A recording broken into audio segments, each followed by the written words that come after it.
ऐसे कई घर हैं।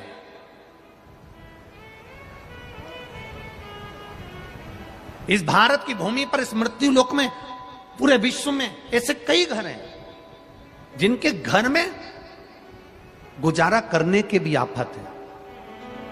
पहनने के कपड़े नहीं, किसी के यहां पर भोजन नहीं, किसी के यहां जमीन नहीं, किसी के यहां दुकान नहीं, कोई कोई पूरी जिंदगी किराए के मकान में निकाल देता है। नहीं है। मेरा एक निवेदन है, इस कथा को जितने छत्रपति संभाजी नगर के श्रोता भाई बहन श्रवण कर रहे हैं उनसे निवेदन करूंगा, आप हाथ का ठेला लगा रहे हो, सब्जी का ठेला लगा रहे हो, फल का ठेला लगा रहे हो, धक्के की जिंदगी जी रहे हो, दरवाजे पर बैठे हो, कहीं ना कहीं तुम दास्य भाव की जिंदगी जी रहे हो, तकलीफ में जिंदगी जी रहे हो, बहुत दुख की जिंदगी जी रहे हो, बहुत कष्ट की जिंदगी जी रहे हो, उनसे केवल निवेदन करूंगा 3 महीने 2 जगह पर जल चढ़ाना प्रारंभ कर दीजिए। केवल 3 महीने। एक शंकर भगवान के शिवलिंग पर, दूसरा बेलपत्री के पेड़ के नीचे।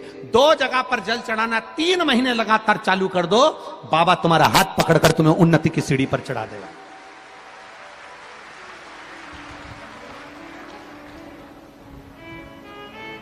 हमें कोई चमत्कार करना नहीं आता और ना हम कोई तंत्र विद्या या मंत्र विद्या जानते हैं, ना हमारे पास में बेल है, ना हमारे पास में भभूति है। हमारे पास में तो केवल शिव का नाम है। आप श्री शिवाय नमस्तुभ्यम बोलो, ओम नमः शिवाय बोलो, नमः शिवाय बोलो, चाहे महामृत्युंजय मंत्र बोलो, उसका स्मरण करते करते भगवान शंकर के शिवलिंग पर जल, और उसी पात्र में जो जल तुमने शंकर जी को चढ़ाया है उसमें से बचा हुआ थोड़ा सा जल बेलपत्री के पेड़ के नीचे चढ़ाना प्रारंभ कर दो। अलग से बेलपत्री के पेड़ के नीचे चढ़ाने के लिए अलग से लोटा भर के जल जरूरत नहीं पड़ेगी। जो तुमने शिव जी को जल चढ़ाया, जो तुमने देवाधिदेव महादेव को जल चढ़ाया, बस उसी पात्र का जल शंकर जी को चढ़ाओ, उसमें से बचा हुआ थोड़ा सा जल बेलपत्री के वृक्ष के नीचे चढ़ाना प्रारंभ करना। कौन सा बेलपत्री का वृक्ष? जिसकी छाया आपके ऊपर आ रही हो।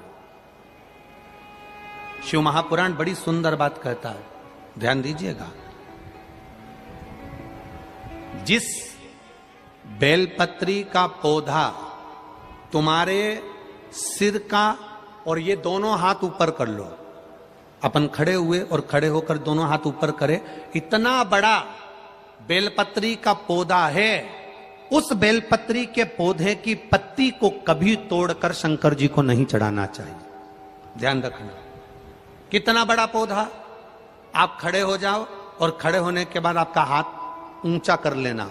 इतना बड़ा पौधा है, उस पौधे की पत्ती बेलपत्री को तोड़कर शंकर भगवान को कभी नहीं चढ़ाना। शंकर भगवान को उस बेलपत्री को, उस वृक्ष की पत्ती को तोड़ना चाहिए जो वृक्ष तुम्हारे हाथ से थोड़ा सा ऊंचा हो, जिसके लिए तुम्हें हाथ और ऊंचा करना पड़ रहा हो।